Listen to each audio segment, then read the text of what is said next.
Ethan, my deskmate, was suffering from malnutrition, thin and frail. I seized every opportunity to feed him.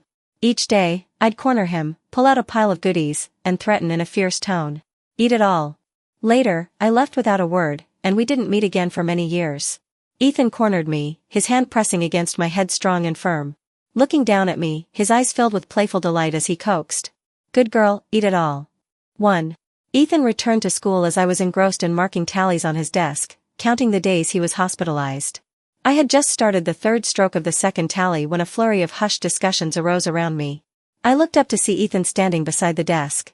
Tall and slender, his dark eyes devoid of emotion, his figure even more delicate than before his hospitalization. I immediately stood up, taking his bag without a word. Why didn't you tell me you were being discharged? He was like a blank canvas, devoid of color and expression. Why would I tell you? I felt a little aggrieved. You didn't reply to my messages either. Oh, I didn't want to. He sat down with a cold expression, picked up my eraser, and wiped away the tallies on the desk. He paused after erasing the tallies because underneath were the wishing cats I had drawn. After erasing the cats, there was a peace charm I had drawn. Beneath the peace charm were blessing scriptures I had copied. Are you still mad at me? I'm sorry, I'll definitely take responsibility for you. Exploded lungs must hurt a lot, right? Is your breathing smooth now? Tell me if you feel unwell. Ethan frowned impatiently. How many times do I have to repeat it? It's a pneumothorax, and it's the second recurrence. It has nothing to do with you. In his eyes, I must be a complete idiot who couldn't understand human language. Repeatedly asking him if he was in pain, repeatedly promising to take responsibility. But I really felt guilty. These days, whenever I closed my eyes, the scene from that day would replay in my mind. That PE class, Ethan was alone under a tree, seeking shade. He was always so taciturn and unsociable. Since transferring here halfway through the semester, he avoided interacting with others unless necessary. I was his deskmate and also the class monitor, and I had tried several times to integrate him into the class, but all attempts had failed. When the ball flew out of the net, I stopped a classmate from going to retrieve it, insisting that Ethan go instead. He glanced indifferently at the ball, confronting me through the net for a few seconds before finally pushing himself up, supporting himself on his knees. I didn't notice the unnatural pallor on his face and the tight grip of his hand as he endured the discomfort. I was only focused on my plan, thinking that once he retrieved the ball, I would naturally bring him into the game. Guys get familiar with each other after playing a few games. He would slowly get used to it, make friends, and become more outgoing. Unfortunately, he didn't retrieve the ball, he collapsed. I watched him clutch his chest in agony. The world seemed to slow down, the sunlight dazzling, voices fading, and cicadas buzzing loudly. Each slow-motion frame repeatedly tortured me. 2. After the first class, I immediately ran to the school store and bought a bunch of snacks. I did some research, and people who are too thin are prone to pneumothorax. I pinched his arm. Look at you, you don't have any meat on you. He slapped my hand away. Don't touch me. How cold. But it's okay, the word retreat doesn't exist in my dictionary. Undaunted by being brushed off, I moved closer to him, still grinning mischievously. I didn't have time to prepare today, so make do with this for now. I specifically picked high-calorie snacks, determined to fatten him up. I'm not eating it. Saying that, Ethan put on his headphones and buried himself in his exercises, showing no intention of engaging with me. I opened a pack of cookies, first stuffing a handful into my mouth. Chew, chew, chew. Not as good as the ones made by the pastry chef at home, but acceptable.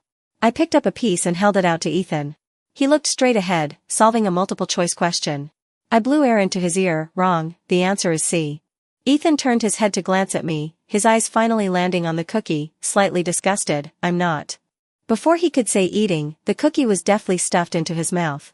Seeing that he was about to spit it out, I quickly covered his mouth, still smiling even as he glared at me. Eat it, eat it. It's not poisonous. After a long standoff, the cookie softened into a mess in his mouth, and he had no choice but to swallow it. Once I confirmed that his Adam's apple had actually bobbed, I let him go. Delicious, right? Have another one. No thanks, it's bitter. It's chocolate flavored, a little bitterness is normal. Ethan took out his water bottle and rinsed his mouth. It's not chocolate, it's the bitter, rancid taste of oil. I paused, looked down to check the packaging, and widened my eyes after seeing the expiration date. Oh crap. It's expired. I decisively grabbed Ethan and ran to the bathroom, pushed him to the sink, and turned on the faucet. Spit it out quickly. He didn't move, and I was so anxious that I grabbed his chin and directly stuck my index finger down his throat. Ethan was so shocked that he forgot to resist. Perhaps afraid of biting me, he obediently opened his mouth. After he threw up, I busied myself scooping water for him to rinse his mouth. Wanting to try again to make sure he had thrown it all up, this time my fingertip barely touched his lips before my wrist was fiercely gripped. Enough. His voice was as cold as his eyes. You really are, my karma. Karma? I didn't quite understand. Was it equivalent to a fated bond? Ethan didn't answer me, turning and leaving decisively. Frustrating. This back and forth not only didn't add anything but also consumed more. Ethan already didn't like interacting with people, and after this incident, he was even colder toward me. My friends couldn't stand my relentless pursuit and couldn't help but advise me. Why are you bothering with someone who doesn't appreciate your kindness? He's just an illegitimate child of the Pei family who can't be brought to the table, always putting on a sullen face, who knows what he's being arrogant about. Haven't you heard? He donated half of his liver to the Pei family's eldest son to be brought back. Half of what? A liver? This kind of person is too scary, so ruthless to himself to enter a wealthy family. That's enough. Getting more and more outrageous, I impatiently called a stop. I don't want to hear that kind of talk, don't say it again. The others immediately fell silent, looking at each other. I saw misunderstanding and surprise in their eyes, but I was too lazy to explain. Maybe I'm just cheap, I just can't help but worry.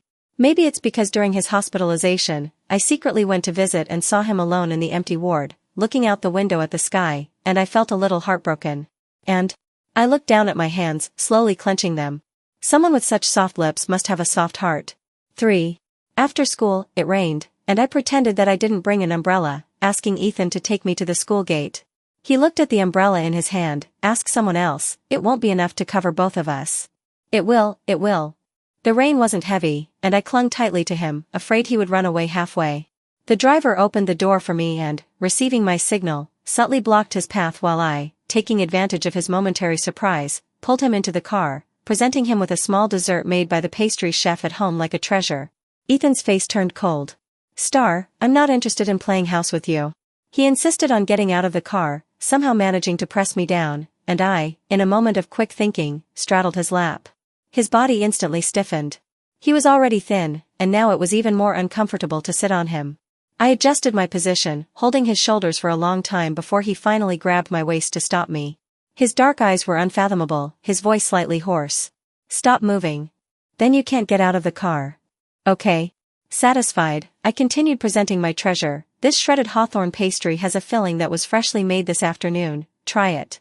He turned his head away, I don't want to eat it. I forcefully grabbed his chin, forcing him to look at me. No, you want to eat it. This shredded hawthorn pastry was good in every way except that it loved to crumble. With every movement, the crispy shell crumbled and fell, mostly into Ethan's school uniform. I picked up a few crumbs near his collar and stuffed them into my mouth, savoring the flavor. See, it's such a waste if you don't eat it. Ethan's Adam's apple bobbed slowly. I didn't miss this subtle movement and took the opportunity to push the hawthorn pastry against his lips. Open your mouth. He obediently ate it. He had good table manners, he himself was good looking. Is it good? He didn't say a word. He really didn't know what was good. This was the most amazing snack I had eaten recently. I rebelliously picked one up and took a bite myself. It was clearly delicious enough to die for. The amber-colored, thick hawthorn sauce dripped onto my fingers, and I instinctively tilted my head and licked it off. Noticing his gaze fixed on my hand, I slowly stopped my actions, hesitated for a moment, and then suddenly realized. Could it be that he was the legendary Sundara? He wanted to eat it, but he was too embarrassed to say it. I tentatively handed him the remaining half, he glanced at it, then looked up at me again. Finally, under my expectant gaze, he opened his mouth and bit off a little at a time. The sense of accomplishment at that moment was comparable to a stray kitten that had been picked up finally licking my hand. I was so gratified that I wanted to cry like an old father. I seized the opportunity, picked up the food box, and half coaxed, half threatened, eat it all. 4. Rather than saying that Ethan had succumbed, it was more accurate to say that he was in my grasp. I discovered that as long as I pestered him relentlessly, he was completely helpless. At worst, I could add the hands and feet buff, and Ethan would be like a glob of slime, allowing me to knead and manipulate him. Every day after school, I would repeat the same trick, cornering him and making him eat the goodies. After feeding him for half a month, I couldn't resist checking the results. I pressed my hands on his waist, measuring it, and then comparing it to my own. Ethan, it's not working, how is your waist still so thin? He paused. You've gotten fatter. I had indeed eaten a lot with him these past 2 weeks. Some days I ate even more than he did. My face flushed, and I pretended to get off him. Ethan lowered his eyelashes. Then I'm going home. That wouldn't do, he hadn't finished eating yet. I flopped back down onto him. Continued to examine. Ethan remained motionless throughout, allowing my hands to enter his school uniform and grope upward. It felt like there was a little more meat. Touching between his ribs, my fingertip suddenly felt a small, uneven bump. Looking down, I saw a stitched scar. Left by the pneumothorax surgery. The satisfaction that had just risen quickly receded, and I was about to retract my hand when I saw another, longer scar on the other side. Much more jagged, somewhat frightening. Suddenly remembering what my friends had said before, I paused, and when I came back to my senses, Ethan had already straightened his school uniform that I had lifted. I muttered an apology. I'm sorry. It has nothing to do with you. He seemed to dislike people touching his pain, visibly becoming more distant and alienated. Thinking of changing the subject as soon as possible, I casually mentioned the upcoming summer vacation. Are you going to study or go out and play? Summer vacation is really too long, it's so boring. Can I come to your house to find you? If you don't have any plans. While I was imagining the summer vacation, Ethan suddenly spoke. Do you also think I'm that kind of person? What kind of person? After asking, I suddenly realized what he meant and was at a loss for words. Someone who uses any means to cling to a wealthy family. That's not true. Too anxious, I didn't control my volume, almost shouting as I interrupted him. Ethan's eyes flickered, and he pursed his lips, not saying anything further.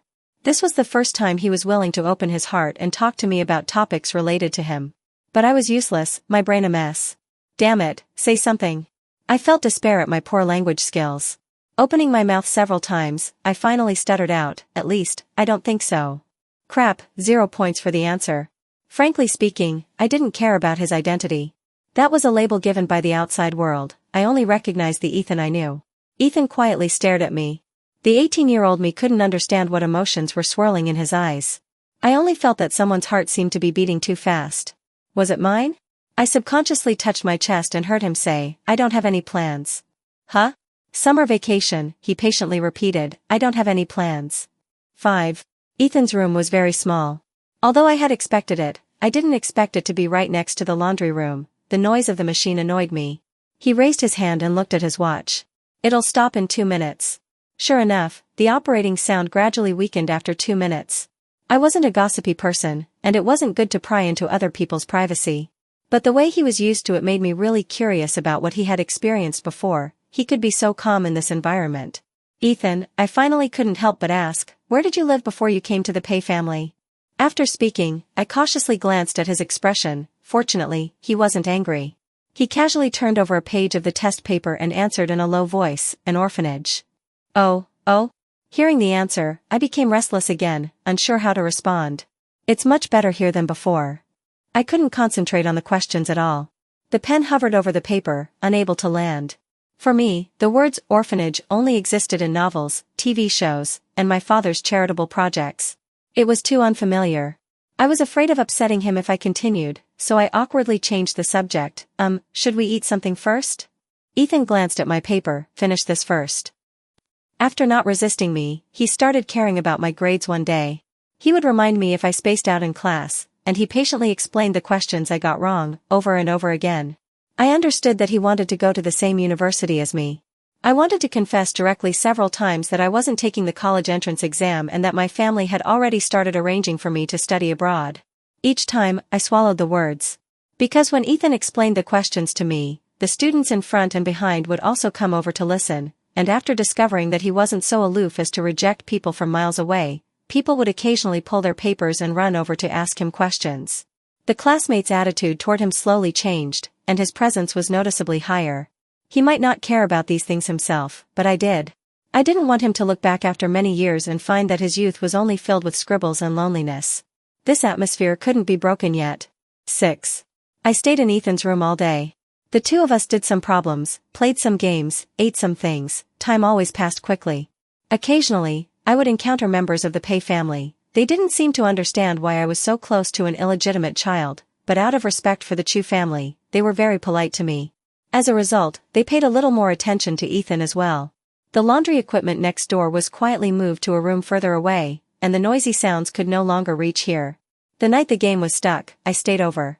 When my friend's video call popped up, I had just finished rolling around in Ethan's bed. What are you doing?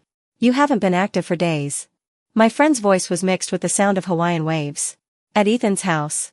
There was a pause on the other end. That background, you wouldn't be in his bed right now, would you? Yeah. I nodded naturally. Awesome, you actually got him. Got him? Just as I was about to ask, the bathroom door opened, and Ethan, wiping his hair, accidentally entered the frame. I quickly covered the camera, but I couldn't cover my friend's mouth. Guys should also take precautions, remember. Don't get carried away and mess things up.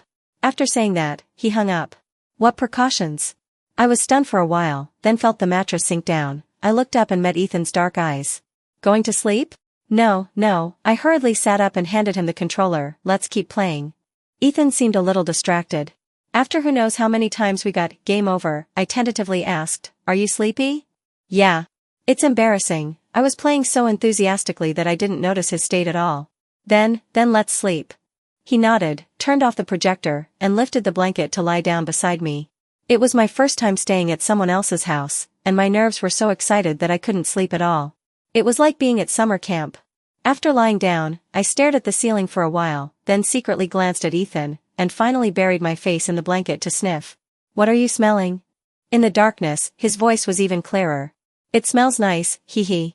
He didn't speak anymore, there was only his light breathing. After a long time, I whispered, are you asleep? No.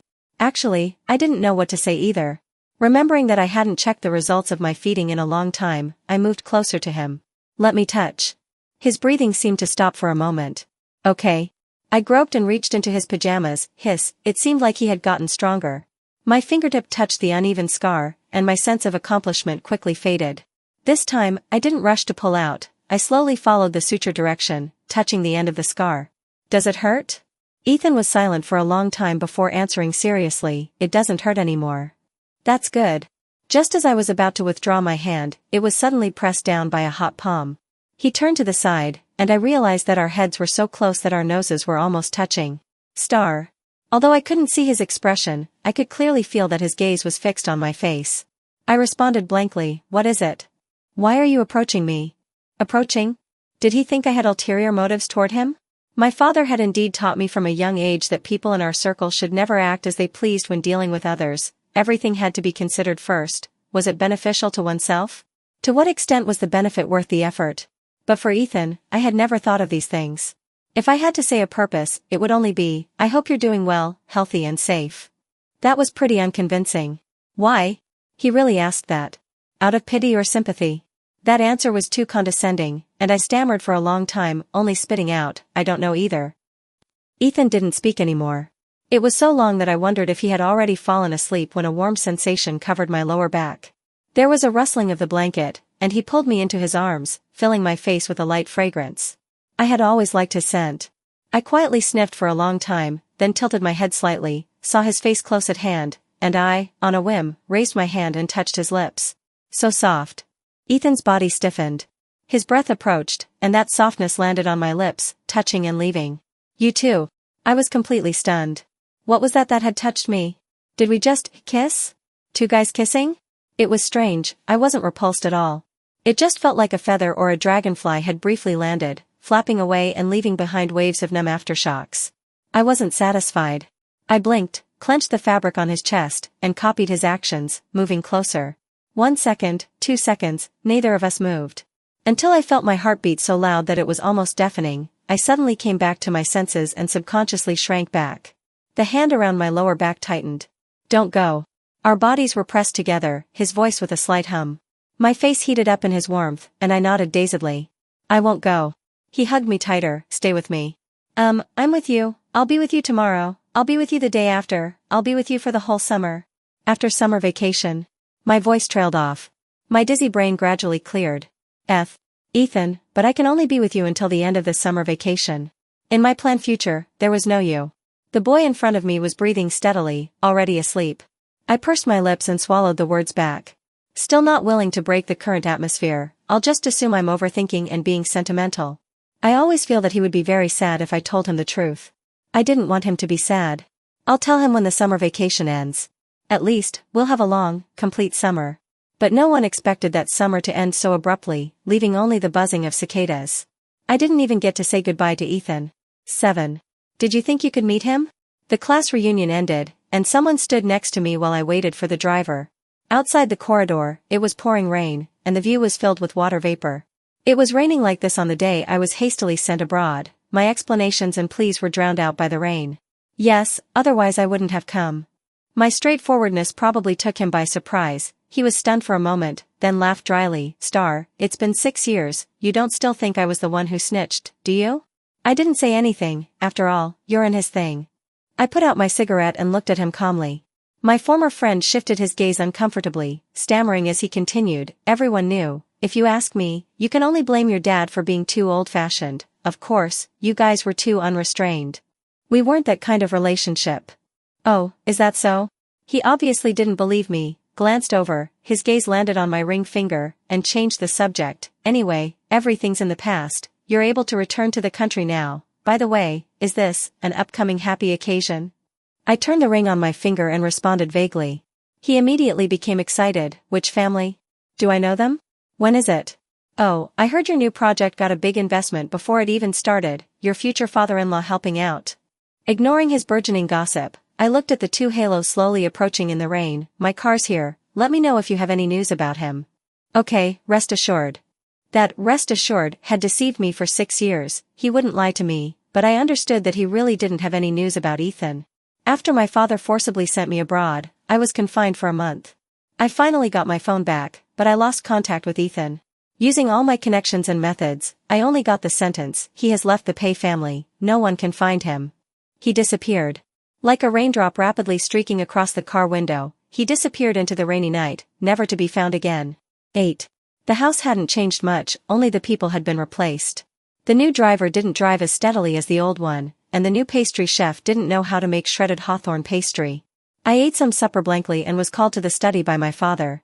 Are you used to being back? I saw you only ate a little, didn't it suit your taste? What do you want to eat? Tell the Che. It didn't suit my taste. I interrupted him, this kind of fatherly love and filial piety conversation doesn't suit my taste. He was stunned for a few seconds, then his face suddenly changed. The ebony desk made a loud bang. Who do you think you're talking to? I chuckled lightly, I'm not so blind that I don't recognize my own dad. He suddenly stood up, his eyes wide with anger. What do you have to be dissatisfied about now?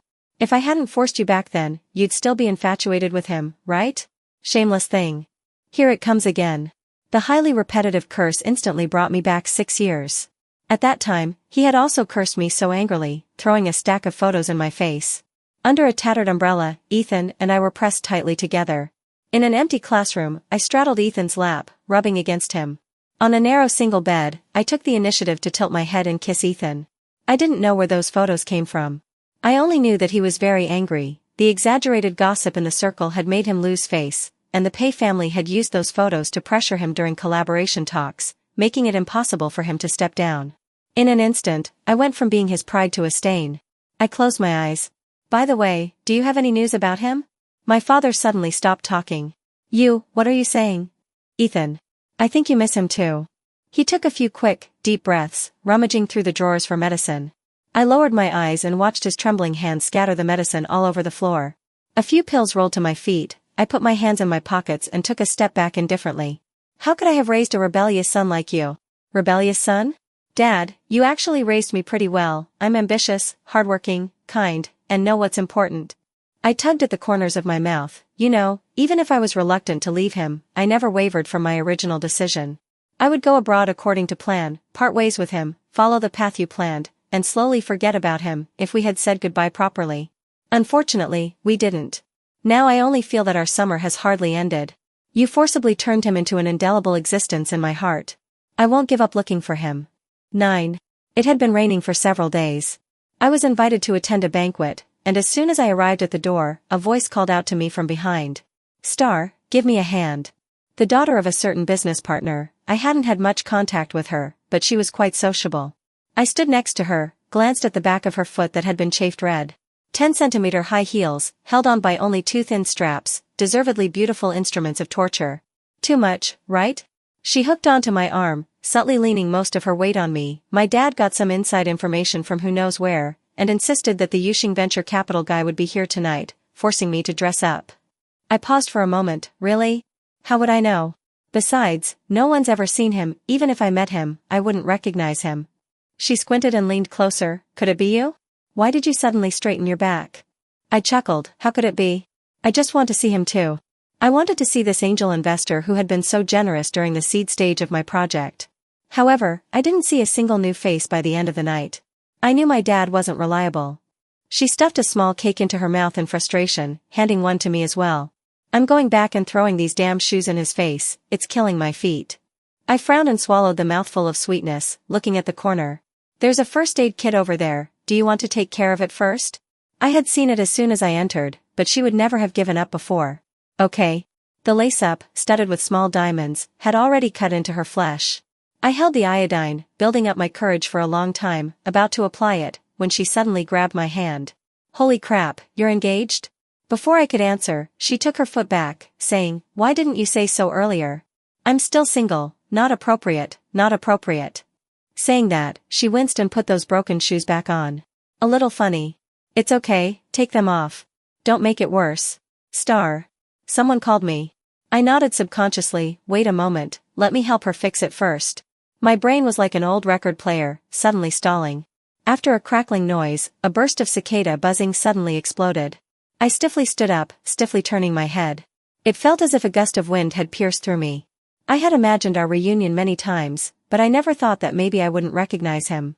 Ethan was wearing a dark gray suit, looking heroic and vibrant, with a powerful aura.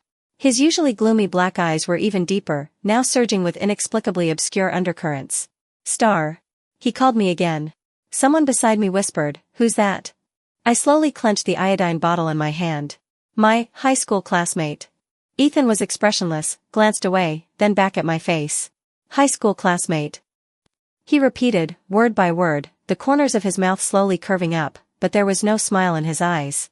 My car is still stuck in traffic, could I hitch a ride with you? 10. In the car, Ethan and I sat on opposite ends. I used to be able to be so unrestrained, sitting on him without any hesitation, but now I didn't dare to get close at all. I've been looking for you all these years. Okay. How have you been? Fine. Why didn't you contact me? Ethan turned his head to look at me, his expression unclear. What do you think? His tone was a little resentful. I didn't speak. We were silent all the way until the car stopped. He directly pulled open the car door and stepped out. Without any pause. Was he just leaving like that? Didn't he have anything to say to me? I wanted to call him back, but I didn't have an excuse. The car door slammed shut, and my body shuddered with it, annoyance and grievance welled up in my heart. Sir, going home? I bit my lip. Before I could say go, that car door was suddenly opened. The stuffy air of the underground parking lot rushed in. I looked up and saw Ethan's sharp jawline and the hand he extended to me. Come up for a bit. Without any hesitation, I immediately placed my palm on top of his. He missed it too. It wasn't just me who was attached to the past, that was good. My mood instantly cleared, I was practically moved to tears. But Ethan, for some reason, suddenly exuded a low pressure. His large palm was clenched tightly, the plain band digging into my finger bones uncomfortably. Ethan, loosen your grip. He ignored me, dragging me into the elevator and pushing me into the corner. Take it off yourself, or should I help you? What? I felt a pull on my ring finger. I unconsciously curled my fingers, the force paused, then suddenly increased. When I realized what was happening, my finger was empty. That rose gold ring was in his hand. He glanced at it, scoffed lightly, since you chose to come with me, you should have been prepared for this. When Ethan leaned in, I realized what he meant. That's not it, it's just... The rest of my words were completely blocked. My brain buzzed, a complete blank. That tentative kiss from that summer night was nothing compared to this, it was just skin touching. My tongue was numb, my heart was pounding, and waves of heat stirred in my chest. Oxygen was being snatched away, and in my dizziness, I had the illusion of being eaten. Stop for a moment. Ethan finally pulled back a little, and I clung to his broad shoulders, breathing heavily. Before I could take a few breaths, a deep kiss descended again. After a long separation after leaving without saying goodbye, we were making out in the elevator. Was that reasonable? My will wavered, but my body couldn't help but honestly cater to him. A groan rumbled from my throat, and I woke up as if from a dream, widening my eyes. In the black eyes close at hand, reflected was the lustful me. A belated sense of shame quickly seized my mind, and I weakly pushed him. And no more. It's my own building, there are no surveillance cameras. So at that time, there were surveillance cameras in his room. Thinking about it, someone with his subtle status was somewhat of a hidden danger to the Pei family, being guarded against at all times. My help was just a drop in the bucket, or maybe I was helping the evildoers. Fortunately, he had made it through. It looked like he was doing very well now. I breathed a sigh of relief and also felt a burning curiosity. I want to talk about the old times first. Talk about the old times? Ethan sneered. Between you and me, there's no old times to talk about. Only your condescending coercion, one-sided entanglement, threats, and enticements. Your departure without saying goodbye, your irresponsibility.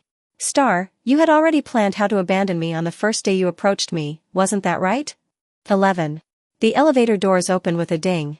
The top floor had arrived. But my heart had dropped to freezing point. I felt like I was falling into an ice cave, my swollen lips trembling, unable to squeeze out a word. He carried me out of the elevator, threw me onto the sofa, and tore off his tie with one hand. My eye sockets were sore and swollen, and I asked in a muffled voice, "So now, are you taking revenge on me?" A crisp sound, and he slammed the plain band onto the coffee table. What right do I have to take revenge? I'm just returning everything. After all. He looked down at me, a mocking smile on his lips. I'm just your high school classmate. He cared very much about that title. But I simply felt that there was no need to introduce Ethan to her any further. That past belonged only to the two of us, others didn't need to know. Just as I was organizing my words to explain, his gaze suddenly became fierce. He raised his hand and heavily wiped my chin. She fed you, and you ate it? A little powdered sugar, picked up when she stuffed the small cake into my mouth. I paused, slowly meeting his gaze. Were you following us for a long time? His thin lips tightened, staring at me without saying a word. Why didn't you call me earlier? You didn't have a big reaction when you saw me. Did you already know I would be there? Ethan, you kissed me first. If you're going to return everything, did you kiss me first? He pressed his lips onto mine, his fingertip probing into the crack between my lips, slowly mixing with my tongue. I couldn't close my mouth, and saliva dripped down my finger to my cuff, soaking a large patch. Dirty. He stirred even deeper. I raised my eyes to glance at him. Are you even going to return the throat grabbing to me? Stop talking nonsense. He pulled back his hand, pinched my chin, and pulled me forward. Untie it. Someone in their 20s, even if they hadn't eaten pork, had at least seen pigs run. My face immediately burned. I can't. Can't or don't want to. I didn't want to, even if it was just a little. Just kissing with no name or title was already impacting my bottom line after all these years. This kind of extreme intimacy, which wasn't any different from sleeping together, what was it? I haven't forced you to do anything like this before. Ethan was silent for a moment, then sneered. Did you think I was negotiating with you? President Chu, I can invest in you, and I can also make you lose everything. My scalp tingled, and I looked up in shock. It's you. Ethan was actually the founder of Yuxing Venture Capital. The founder was urging with a cold face, hurry up. That explosive news couldn't overwhelm my unwillingness. I wanted to refuse, but the words went back down my throat. I clearly saw his tense jawline and slightly trembling eyelashes. He was nervous. I tentatively moved closer, rubbing my nose against his, getting a suddenly tense body in return. Ethan, after I do it, will you feel like you've gotten your revenge? Can all that unwillingness and resentment be written off? His Adam's apple bobbed twice, he scoffed and turned to leave. Never mind, it's pointless. I hooked his belt. I didn't say I wouldn't do it. 12. Facts proved that pigs running were all acting. I choked and wanted to throw up, but Ethan, who had recovered from the pleasure, pressed me down tightly. Another wave of nausea surged up, tears welled in my eyes, and a voice full of pleasure fell from above. Eat it all. Unable to escape, I closed my eyes. I swallowed with a gulp. Too decisive, and Ethan faltered instead. How is it? It tastes terrible. I groped and clung to his shoulders. Let you try. He turned his face away. No. I was amused. Your own stuff, you don't want it? I wanted to get up from the sofa, but my legs were already numb from kneeling. My body tilted, and I fell uncontrollably to one side. In a flash, Ethan leaned over and caught me. The coffee table was pushed away a little, and the ring on it slid to the ground, rolling far away. Ignoring his darkening eyes, I quickly cupped his face and kissed him off guard. That kiss lasted only 2 seconds. Ethan's face changed, and he quickly picked me up. Go rinse your mouth. Damn, how could it be so disgusting? He rinsed it twice, but he still didn't seem satisfied, sincerely wanting to put his finger down my throat. Spit it out. I grabbed his finger, looking at him seriously. Are you relieved? He twitched, but didn't move, saying irritably, let go. I won't. Whatever. It's your own fault if you get a stomachache from eating it. You were like this before, doing whatever you wanted without caring if anyone lived or died. You looked righteous but actually had no morals. Promises were like farts. You left as soon as you said you would. without any sense of contract. Someone like you, even if you got married and swore in front of a priest, would. The engagement is fake. Ethan was immediately speechless, his eyes locked on me. But the matching rings are real, used to ward off unwanted attention. There's another one in my bag, do you want to see it? He didn't say anything, so I continued. It's true that I was hiding that I was going abroad from you, and it's also true that I've been thinking about you all these years. It's true that I promised to be with you, and it's also true that I wanted to make a promise for the next summer. Ethan frowned, his thin lips opening and closing, but no sound came out. I reached out and hooked his neck, leaning in and gently touching him. Can we start talking about the old times now? 13. Ethan took the initiative to leave the Pei family. I wasn't so kind that I could tolerate their little tricks. I also wasn't so capable that Yuxing could reach its current scale without that money from the Pei family. I was quite surprised. Someone who could use a surveillance photo of their son's bedroom to seek higher profits would obediently give him money and let him go? Ethan grabbed my hand and pressed it on his lower abdomen, slowly moving upward. My fingertips soon touched that winding scar. Over the past 6 years, its jaggedness had weakened a lot, but its presence was still very strong. I didn't donate it willingly.